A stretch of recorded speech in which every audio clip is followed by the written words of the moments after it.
আসন্ন নির্বাচনকে সামনে রেখে যুক্তরাষ্ট্রে বেশ উত্তপ্ত পরিবেশ বিরাজ করছে। বাইডেন ট্রাম্প দুই ঘোর প্রতিদ্বন্দ্বীর প্রতিযোগিতামূলক সংঘাত ইতোমধ্যেই শুরু হয়ে গেছে। তবে এই প্রাক নির্বাচনী আবহের মধ্যেই ঘটে গেল এক মর্মান্তিক ঘটনা। যুক্তরাষ্ট্রের সাবেক প্রেসিডেন্ট ডোনাল্ড ট্রাম্পের উপর গুরুতর হামলা হয়েছে। স্থানীয় সময় শনিবার সন্ধ্যা ৬টা ১৫ দিকে পেনসিলভানিয়ার এক নির্বাচনী প্রচারে এ ঘটনা ঘটে। হামলাকারীর গুলিতে আহত হয়েছেন ট্রাম্প। সন্দেহভাজন হামলাকারী পুলিশের গুলিতে নিহত হয়েছেন। একজন সমর্থকও নিহত হয়েছেন বলে জানিয়েছে জেলা অ্যাটর্নি রিচার্ড গোল্ডিঞ্জার। হামলার একটি ভিডিও ইতোমধ্যে সামাজিক যোগাযোগ মাধ্যমে ছড়িয়ে পড়েছে। তাতে দেখা গেছে ট্রাম্প মঞ্চে দাঁড়িয়ে বক্তব্য দিচ্ছেন। এমন সময় হঠাৎ সজোরে গুলির শব্দ হয়। সঙ্গে সঙ্গে মঞ্চে বসে পড়েন ট্রাম্প। এ সময় তার সমর্থকদের প্রবলভাবে চিৎকার করতে শোনা যায়। এরপর সিক্রেট সার্ভিসের সদস্যরা ট্রাম্পকে দ্রুত একটি গাড়িতে তোলেন।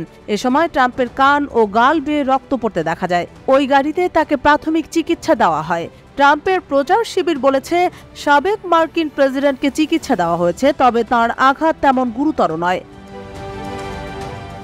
একজন প্রত্যক্ষদর্শী বলেছেন, ট্রাম্প মঞ্চে ওঠার কিছুক্ষণ পরেই পাশের একটি ভবনের ছাদে ওঠেন সন্দেহভাজন হামলাকারী। তার হাতে একটি রাইফেল ছিল। এ নিয়ে হোয়াইট হাউসের পক্ষ থেকে এক বিবৃতিতে বলা হয়েছে, আজ রাতে প্রেসিডেন্ট ওয়াশিংটন ডিসিতে এবং আগামীকাল সকালে হোয়াইট হাউসে ফিরবেন। তিনি নিরাপত্তা কর্মীদের কাছ থেকে হামলার তথ্য নেবেন। ট্রাম্পের উপর হামলার ঘটনায় মার্কিন প্রেসিডেন্ট জো বাইডেন এক বিবৃতিতে বলেছেন, পেনসিলভানিয়ায় ডোনাল্ড ট্রাম্পের সমাবেশে গুলি চালানোর বিষয়ে আমাকে অবহিত করা হয়েছে।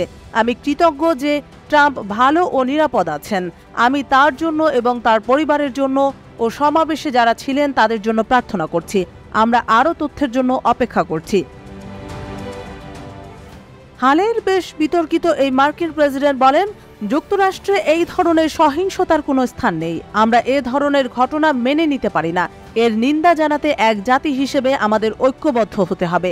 বাইডেন আরও বলেছেন, হামলা সম্পর্কে তাকে বিস্তারিত জানানো হয়েছে। শিগগিরই ট্রাম্পের সঙ্গে কথা বলে তাঁর খোঁজ খবর নিতে পারবেন বলে আশা করছেন তিনি।